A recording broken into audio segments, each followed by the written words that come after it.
ఆదిపరాశక్తయే నమః.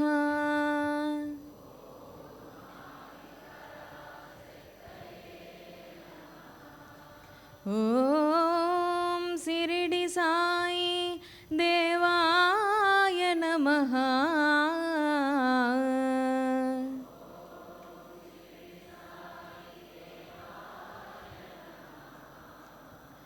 ఓం వేదమాత్రే నమః.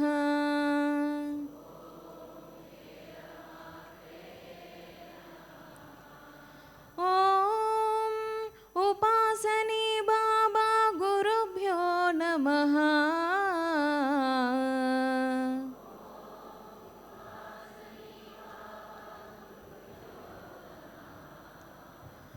ఓం శ్రీ సిద్ధగురు రమణానంద మహర్షి గురుభ్యో నమః.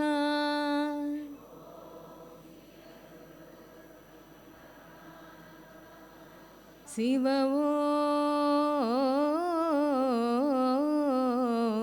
ఓం.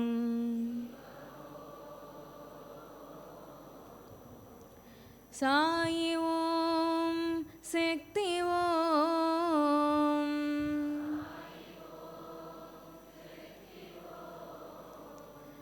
అథ సంకల్పః.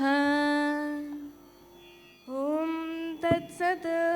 ప్రవర్తమానస్య అద్య బ్రహ్మణః ఆర్యావర్తే పుణ్యభూమౌ మేరోః దక్షిణదిగ్భాగే శ్రీశైలస్య వాయవ్యప్రదేశే కృష్ణా గోదావర్యోః మధ్యప్రదేశే తెలంగాణ రాష్ట్ర అంతర్గత భాగ్యనగర జనపదే భువనగిరి మండలే రమణేశ్వర మహాక్షేత్రే శివశక్తి శిరిడి సాయి అనుగ్రహ మహాపీఠే యజ్ఞమండపే సిద్ధగురు శ్రీ రమణానంద మహర్షి సన్నిధౌ అస్మిన్ వర్తమానేన వ్యావహారిక చాంద్రమానేన విలంబినామ సంవత్సరే శిశిర ఋతౌ మాఘమాసే ఏకాదశి తిథౌ శుభ నక్షత్ర శుభయోగ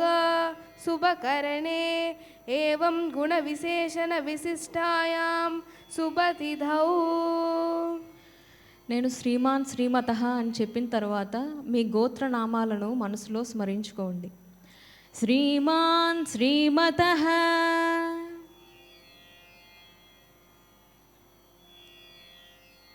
నేను చెప్పిన విధంగా పలకండి. అస్మాకం ఆయురారోగ్య ఐశ్వర్య సిద్ధ్యర్థం ధర్మార్థకామమోక్ష చతుర్విధ పురుషార్థ ఫల సిద్ధ్యర్థం పరమశివా పరాశక్తి అనుగ్రహ సిద్ధ్యర్థం శిరిడి సాయి పరిపూర్ణ కటాక్ష సిద్ధ్యర్థం దుష్ట పీడా సకల బాధ నివారణార్థం సర్వశత్రు వినాశనార్థం బ్రహ్మజ్ఞాన సిద్ధ్యర్థం వేదధర్మ రక్షణార్థం ఋగ్వేద యజుర్వేద అథర్వవేదీయ మంత్రహవనం పరమపద ప్రాప్తి మంత్రహవనం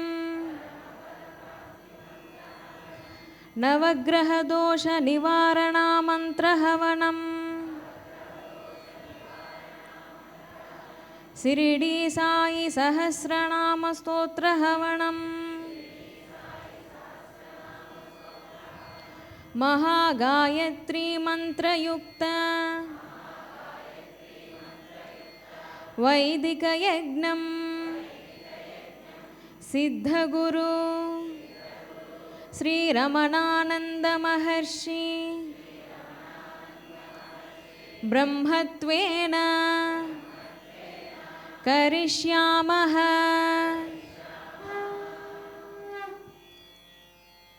అథ ఆచమనం హస్తౌ ప్రక్షాళయామి. ఓం అమృత ఉపస్తరణమసి స్వాహా. ఓం అమృత అభిధానమసి స్వాహా. ఓం సత్యం యశః శ్రీర్మయి శ్రీః శ్రేయతాం స్వాహా. హస్తౌ ప్రక్షాళయామి. అథ అంగస్పర్శ. ఓం వాంగ్మాస్యే అస్తు. ఓం నసోర్మే ప్రాణో అస్తు. ఓం అక్ష్ణోర్మే చక్షురస్తు. ఓం కర్ణయోర్మే శ్రోత్రమస్తు. ఓం బాహోర్మే బలమస్తు. ఓం ఊర్వోర్మ ఓజో అస్తు. ఓం అరిష్టాని మే అంగాని తనోః తన్వా మే సహ సంతు. అథ ప్రణవమంత్రం. అందరూ నాతో పాటు 3 సార్లు ఓంకారం చెప్పండి. ఓం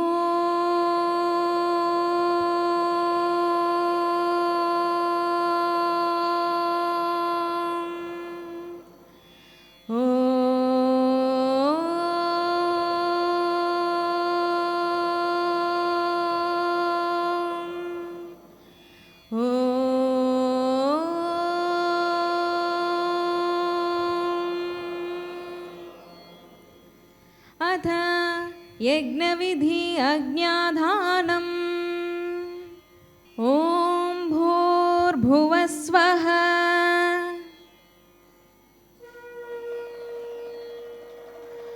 ఓం భూర్భువస్వధ్యౌరివ భూమ్నా పృథివీవ వరిమ్నా తస్యాస్తే పృథివీ దేవయజని పృష్ఠేऽగ్నిమన్నాదమన్నాద్యాయాదధే.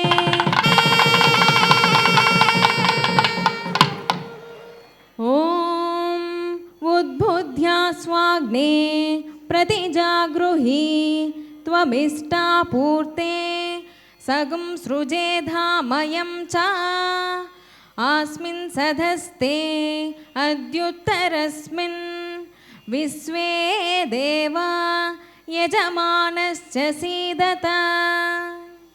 అథ సమిదాధానం.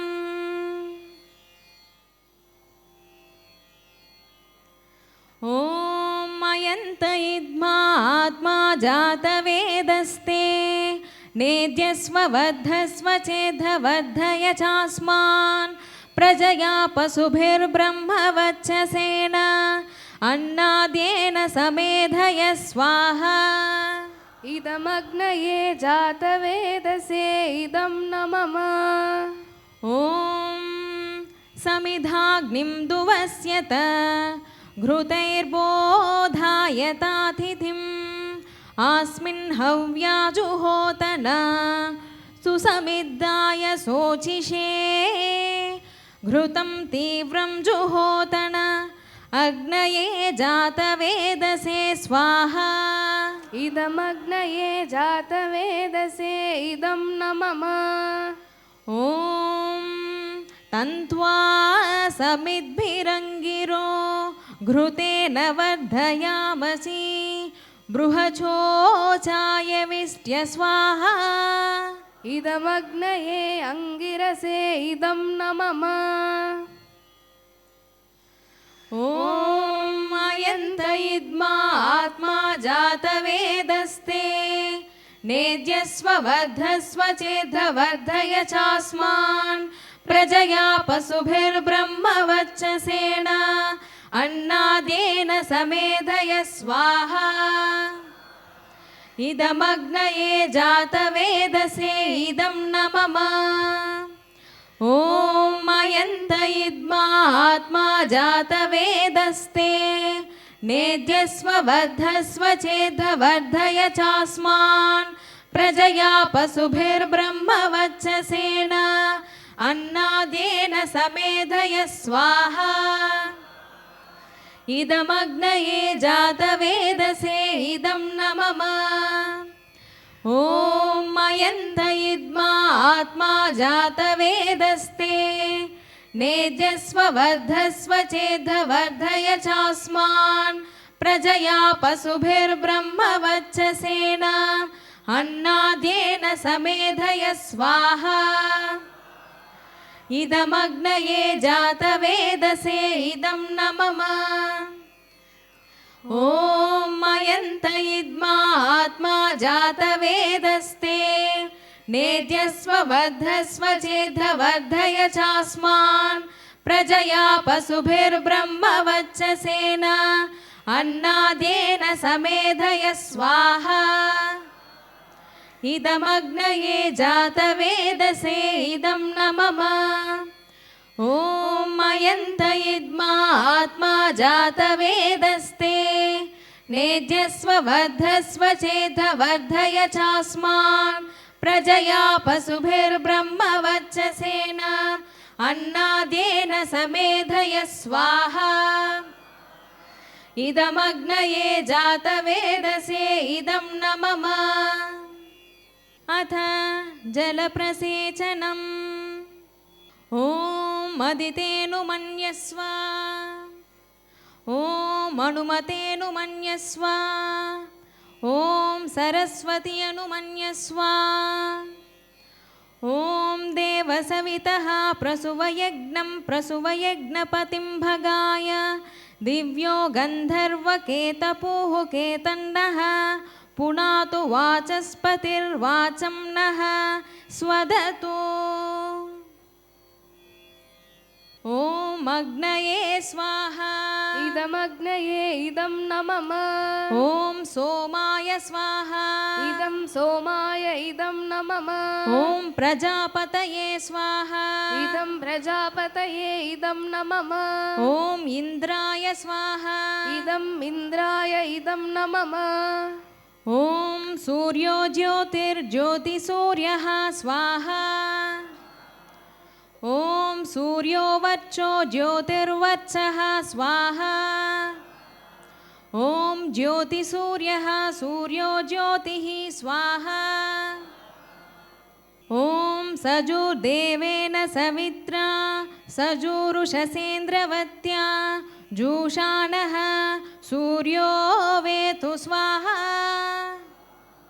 ॐ भूरग्नये प्राणाय स्वाहा इदमग्नये प्राणाय इदं न मम ॐ भुवर्वायवे अपानाय स्वाहा इदं वायवे अपानाय इदं न मम ॐ स्वरादित्याय व्यानाय स्वाहा इदमादित्याय व्याणाय इदं न मम ॐ भूर्भुवस्वरग्निवायु आदित्येभ्यः प्राणापानव्यानेभ्यः स्वाहा इदमग्निवायु आदित्येभ्यः प्राणापानव्यानेभ्यः इदं न मम ॐ यां मेधां देवगणाः पितरश्चोपासते तया मामध्य मेधयाग्ने मेधाविनं कुरु स्वाहा ॐ विश्वानि देव सवितर्दुरितानि परासु वा यद्भद्रं तन्नासु वा स्वाहा ॐ अग्नेनय सुपथाराये अस्मान् विश्वानि देव वयुनानि विद्वान् युयोध्यस्मज्जुहुरान मेनो भूयिष्ठां ते नममुक्तिं विधेम स्वाहा अथ गायत्री మంత్రః అందరూ నాతో పాటు గాయత్రి మంత్రాన్ని చెప్పండి ఓం భూర్భువస్వః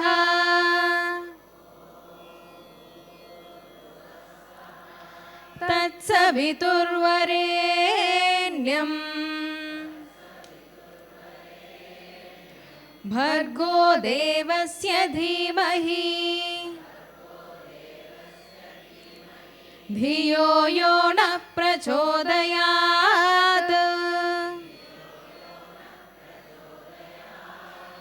स्वाहा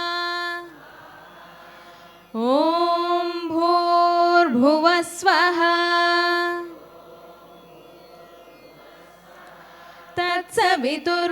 तत्सवितुर्वरेण्यं भर्गो देवस्य धीमहि धियो यो नः प्रचोदयात्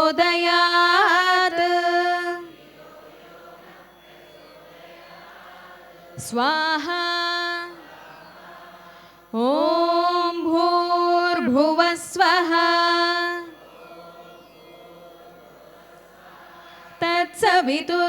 तत्सवितुर्वरेण्यं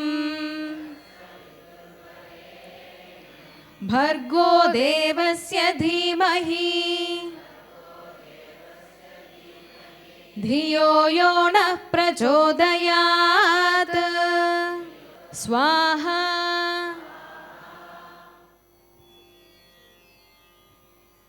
अथ अथर्ववेदीय परमपदप्राप्तिमन्त्रहवनम् ॐ गणानां त्वा गणपतिं हवामहे प्रियाणां त्वा प्रियपतिं हवामहे निधीनां त्वा निधिपतिं हवामहे वसो ममाहमजानि गर्भदमा त्वमजासि गर्भदं स्वाहा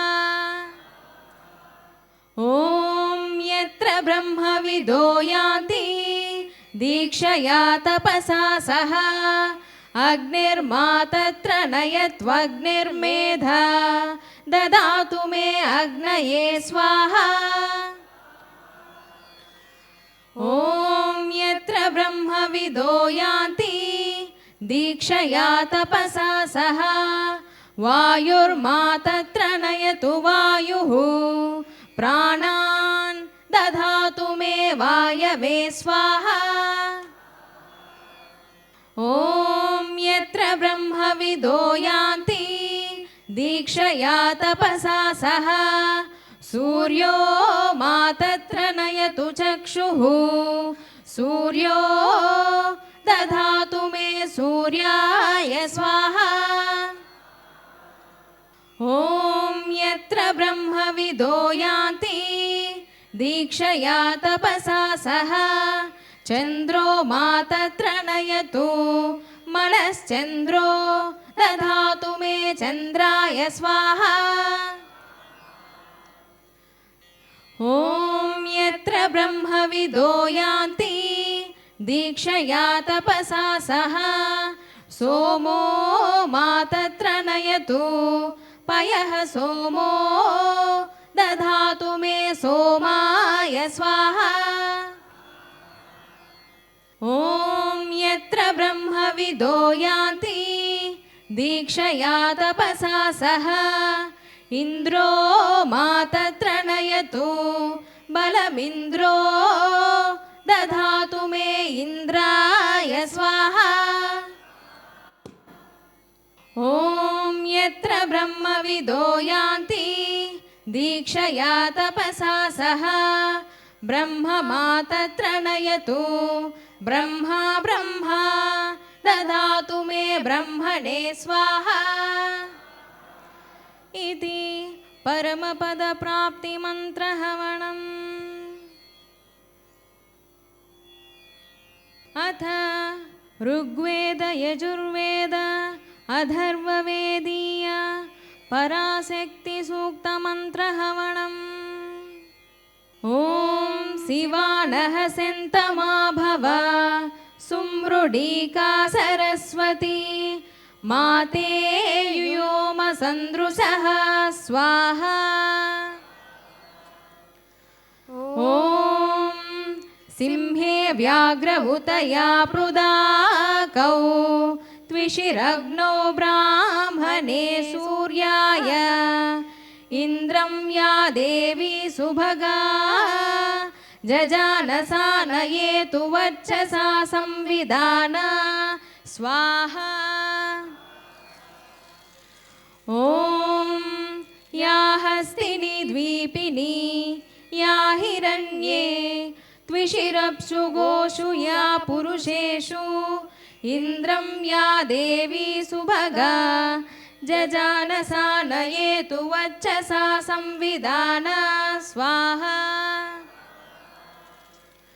ॐ त्रिस्रो देवीर्हविषा वर्धमाना इन्द्रं जुषाना जनयो न पत्नीः अच्छिन्नं तन्तुं पयसा सरस्वतीडा देवी भारती विश्वतूर्तिः स्वाहा। ॐ अभिवो देवीं धियं ददिध्वं प्रवो देवत्रा वाचं कृणुध्वं स्वाहा। ॐ यो वहसि वतमो रसस्तस्य भाजयते हनः उसतीरिव मातरः स्वाहा। ॐ इयं या परमेष्ठिनी वाग्देवी ब्रह्म संसिता ययैव ससृजे घोरं तयैव शान्तिरस्तु नः स्वाहा। ॐ अष्टाविंशानि शिवानि सेग्मानि सहयोगं भजन्तु मे योगं प्रपद्ये क्षेमं च क्षेमं प्रपद्ये योगं च नमो होरात्राभ्यामस्तु स्वाहा। या ते प्राणप्रिया तनूर्यो ते प्राणप्रेयसी अथो यद्भेषजं तव तस्य नो देहि जीवसे स्वाहा। इति ऋग्वेद यजुर्वेद अथर्ववेदीय पराशक्ति सूक्त मंत्र हवनम् अथ अथर्ववेदीय नवग्रह दोष निवारण मंत्र हवनम्। ॐ शान्ताद्यौः शान्ता पृथिवी शान्तमिदमुर्वन्तरिक्षं शान्ता उदन्वतीरापः शान्तानः सन्तोषधीः स्वाहा। ॐ शान्तानि पूर्वरूपाणि शान्तं नो अस्तु कृताकृतं शान्तं भूतं च भव्यं च सर्वमेव सेमस्तु नः स्वाहा। ॐ इयं या परमेष्ठिनी वाग्देवी ब्रह्म संसिता ययैव ससृजे घोरं तयैव शान्तिरस्तु नः स्वाहा। ॐ इदं यत् परमेष्ठिनं मनो वां ब्रह्म संसितं येनैव ससृजे घोरं तेनैव शान्तिरस्तु नः स्वाहा। ॐ इमानि यानि पञ्चेन्द्रियाणि मनःषष्ठानि मे हृदि ब्रह्मण संसितानि येरैव ससृजे घोरं तेरैव शान्तिरस्तु नः स्वाहा। ॐ शं नो मित्रः शं वरुणः शं विष्णुः शं प्रजापतिः शं न इन्द्रो बृहस्पतिः शं नो भवत्वर्यमा स्वाहा। ॐ शं नो मित्रः शं वरुणः शं विवस्वां च मन्तकः उत्पातः पातिवान्तरिक्षाः शं नो दिविचराग्रहाः स्वाहा ॐ नक्षत्रमुल्काभिहतं शमस्तु नः शं नोऽभिचाराः शमुसन्तु कृत्याः शं नो निखाता वल्गाः शमुल्कादेशोपसर्गाः शमुनो भवन्तु स्वाहा इति अथर्ववेदीय नवग्रहदोषनिवारणमन्त्रहवनम् अथ शिरिडी साई सहस्रनामेषु नवश्लोकहवनम् सर्वं ब्रह्मेति दर्शितः सर्वं ब्रह्मेति बोधकः सर्वं ब्रह्मेति दर्शकः एको देवेति घोषकः स्वाहा ॐ शिरडी साईश्वराय इदं नमः अहं शिवेति संव्यक्तः अहं लक्ष्मीति वाचकः अहं ब्रह्मेति सम्प्रोक्तो ब्रह्माण्डनायको महान् स्वाहा ॐ शिरडी साईश्वराय इदं नमः सर्वसाक्षी मनस्साक्षी परमेष्ठी पुरातनः दीप्तिमान् पुण्यदर्शनः नीलनेत्रो मनोहरः स्वाहा ॐ शिरडी साईश्वराय इदं नमः पुरुषसूक्तचिद्रूपः श्रीसूक्तमन्त्रदैवतं गायत्रीमन्त्रनायकः प्रद्योतनो विभाकरः स्वाहा ॐ शिरडी साईश्वराय इदं नमः वेदधर्मप्रकाशकः गीतामर्मप्रबोधकः प्रेमतत्त्वप्रवाचकः सिद्धमार्गसुशोभितः स्वाहा ॐ शिरडी साईश्वराय इदं नमः जलस्रष्टा महास्वामी अग्निस्रष्टा महायतिः वर्षस्तम्भनकर्ता च वायुस्तम्भनमान्त्रिकः स्वाहा ॐ शिरडी साईश्वराय इदं नमः हृदयगुहसंस्थितः सच्चिदानन्दरूपवान् परिपूर्णो परं ज्योतिः श्वेतवस्त्रविभूषितः स्वाहा ॐ शिरडी साईश्वराय इदं नमः मसीदे संस्थितो शम्भुः दिव्यगन्धविलेपितः अनुरागमयो मूर्तिः योगारूढो तपोबलः स्वाहा ॐ शिरडी साईश्वराय इदं नमः देवोत्तमो गुरुत्तमः सर्वोत्तमो महोत्तमः लोकोत्तमो महाशक्तिः विराट् पुरुष मूर्तिमान् स्वाहा इति शिरडी साई सहस्रनामहवनम् अथ सिद्धगुरु श्री रमणानंद महर्षि विरचित श्री उपासनी बाबा शतश्लोकेषु नवश्लोकहवनम् साकोरी ग्राम श्मशाने आश्रमस्थापकाय च जपयज्ञकृतार्थाय सुज्ञानाय नमो नमः स्वाहा ॐ श्री उपासनी बाबाय इदं नमः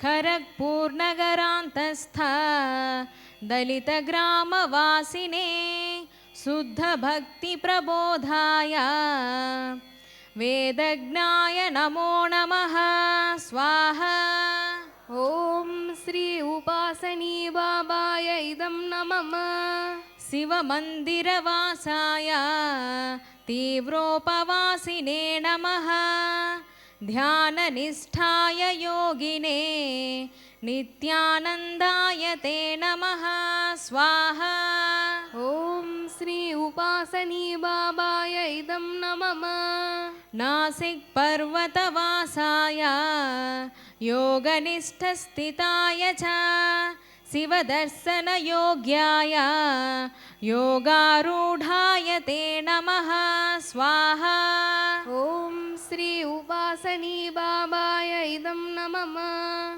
खण्डोबापादवासिने ध्यानदीक्षापराय च मनोभ्रान्तिविनाशिने निर्विकाराय ते नमः स्वाहा ॐ श्री उपासनी बाबाय इदं नमः सुभदाय च मित्राय वरदाय च वाजिने गुणदाय च पूर्णाय ब्रह्मानन्दाय ते नमः स्वाहा ॐ श्री उपासनी बाबाय इदं नमः गान्धीदर्शितयोगिने मीरासन्नुतयोगिने दीक्षितसेवितयोगिने निर्मोहाय नमो नमः स्वाहा ॐ श्री उपासनी बाबाय इदं नमः गोविन्दशास्त्रिपुत्राय वंशयशोकराय च गोपालराव प्रियपौत्राय नमो महायशस्विने स्वाहा ॐ श्री उपासनी बाबाय इदं नमः मेहर बाबा प्रियाय च गुरुदेवाय शर्मणे मेहर मनोपवित्राय शिक्षकाय नमो नमः स्वाहा इति श्री उपासनी बाबा शतश्लोकेषु नवश्लोकनाम हवनम् अथ श्री उपासनी बाबा कन्यका स्तोत्र हवनम् उपासनी महाराज्ञीं मधुरप्रेमदायिनीं लोककल्याणकारिणीं सतीं गोदावरीं भजे स्वाहा ॐ श्री उपासनी बाबाय इदं नमः उपासनी महादेवीं मनोरञ्जकचिन्मयीं क्षमा वैराग्यतापसीं भीमातायीं नमाम्यहं स्वाहा ॐ श्री उपासनी बाबाय इदं नमः उपासनी प्रियङ्करीं गुरुसेवा दुरन्धरां गानप्रियामहं वन्दे कमलातायि योगिनीं स्वाहा ॐ श्री उपासनी बाबाय इदं नमः उपासनी प्रियां देवीं जन्मान्तरसुबान्धवीं संसारार्णवतारिणीं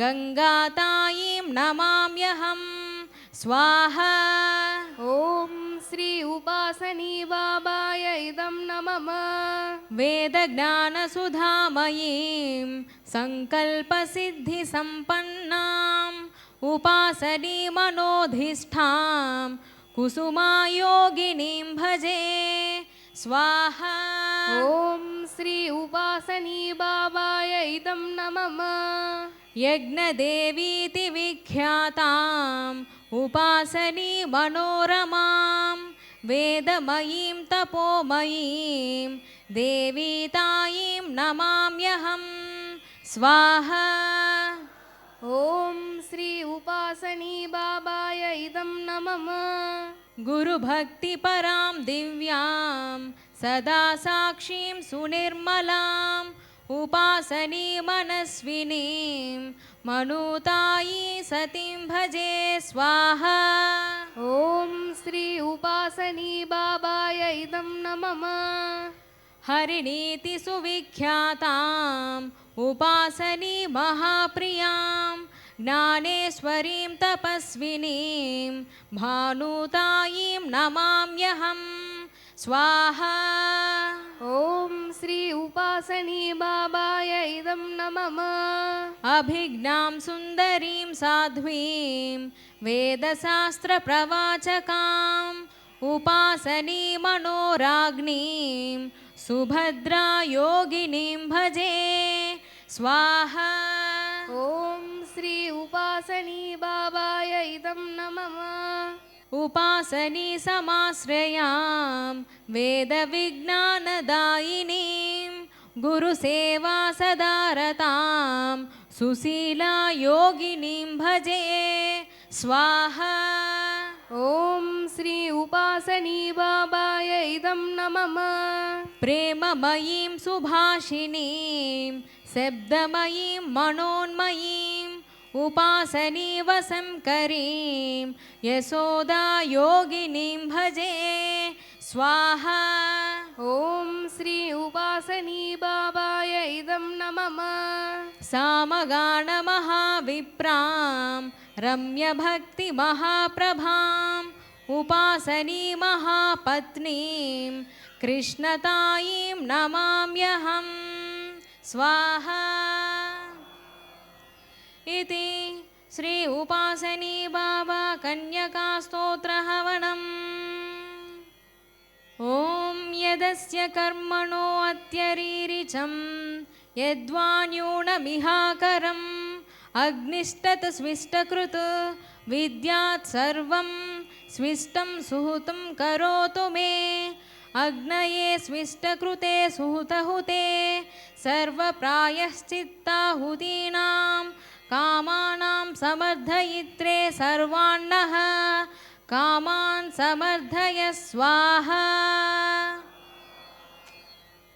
इदमग्नये स्विष्टकृते इदं नमः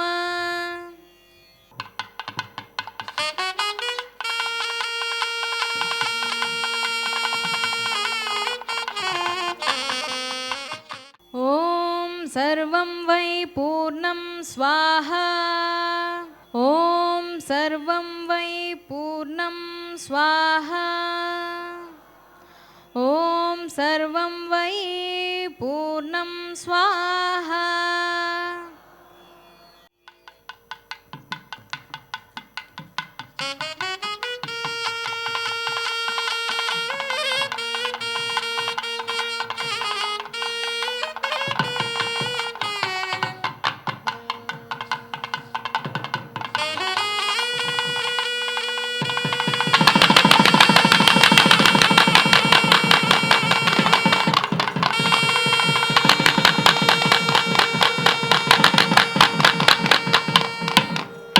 वसोः पवित्रमसि शतधारं वसोः पवित्रमसि सहस्रधारं देवस्त्वा सविता पुनातु वसो पवित्रेण शतधारेण सुत्वा कामदुक्षः स्वाहा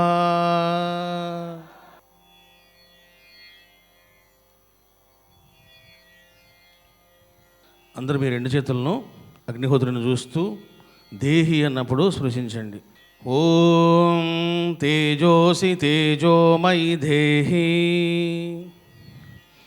ఓం వీర్యమసి వీర్యం మయి దేహి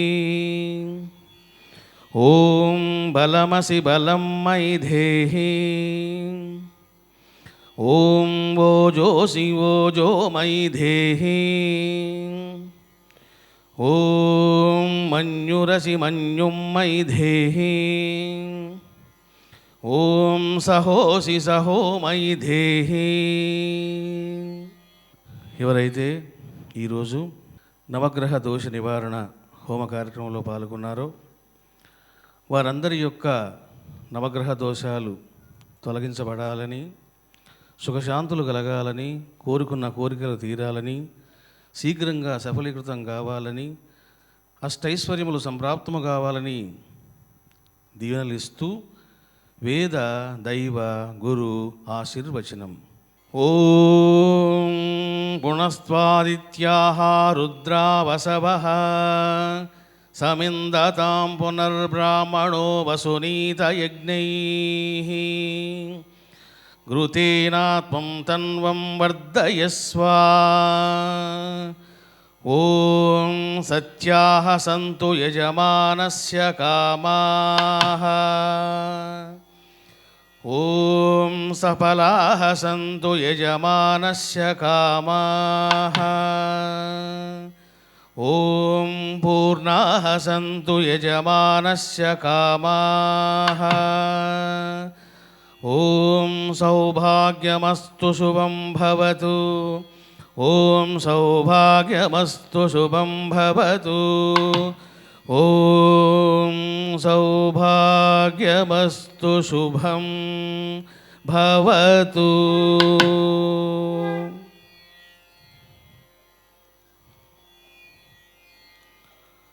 సర్వం పరమశివా పరాశక్తి షిరిడీ సాయి సమర్పణమస్తు. ఓం స్వస్తి స్వస్తి స్వస్తి.